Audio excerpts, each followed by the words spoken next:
Hello, welcome to Antidote to Anxiety number 36.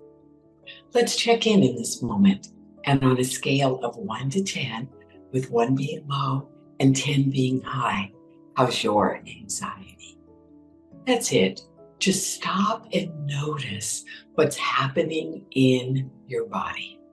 Because remember, anxiety begins in the brain and it manifests in the body.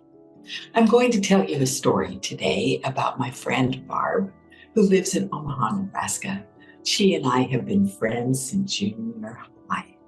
And our friendship deepened after she got married and we started talking on the phone once a week.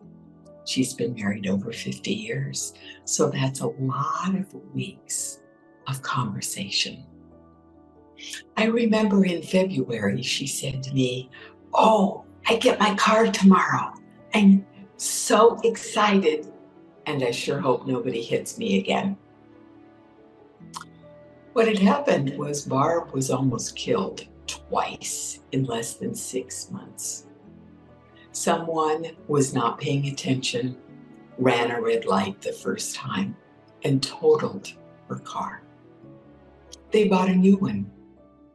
And less than 6 months later, a young woman was texting, turning, and hit Barb again. This time, the car was damaged significantly, but they decided to keep it. It had been in the body shop a long time. So Barb picked up her car that morning and with some fear, worry, doubt, and a smattering of anxiety, drove around and did errands in her car instead of the rental.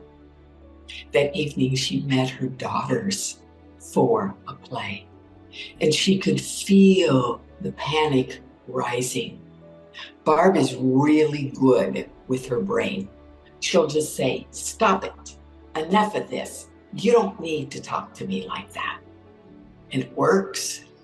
She's a determined person. This time, it didn't work. She went into a full-blown panic attack and lost consciousness. Well, her daughters were there with her, and they insisted that she go get the tests necessary to see if there was something going on in her brain. Guess what?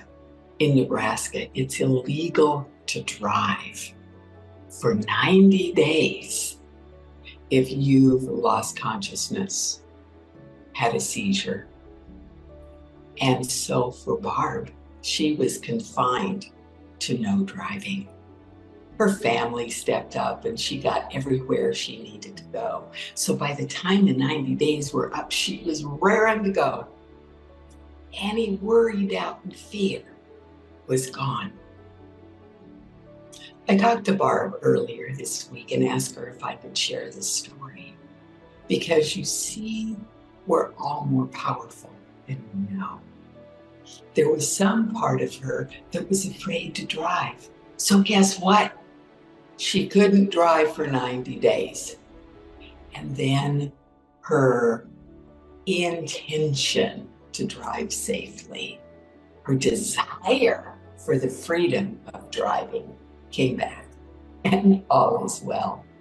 So I wanted to share this with you today because I'm curious, is there a thought that is resulting in your anxiety? So check in right now before we go. So on a scale of 1 to 10, with 10 being high, how's your anxiety in this moment? I'm Georgina Grace. Thank you so much for making notes below this video to let me know how this resonated with you.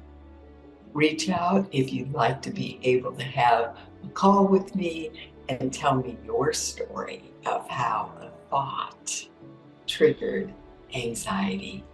And please like this, sign up to be a subscriber, and share with other people.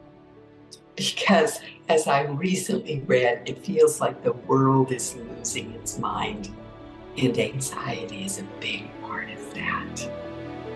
Thanks so much. Take deep